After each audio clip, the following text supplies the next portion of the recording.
இங்கே பாருங்கள், இந்த தேங்காய் வந்து பார்த்திங்கன்னா ரொம்ப காஞ்சிருச்சு. அதாவது எண்ணெய் வர அளவுக்கு இது காஞ்சிருச்சு. இதுக்குள்ளே இருக்கிற பீஸ் எல்லாம் பார்த்திங்கன்னா நல்லா பாருங்கள், நல்லாவே காஞ்சிருச்சு. விடவே முடியலை.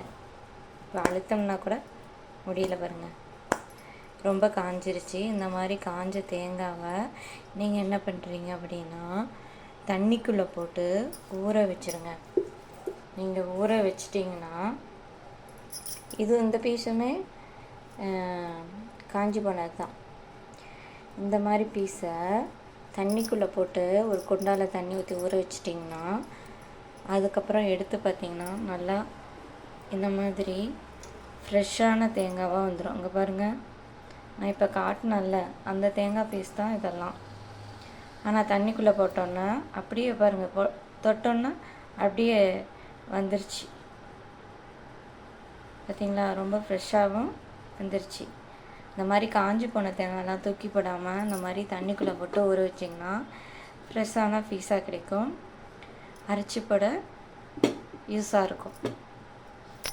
தேங்க்யூ.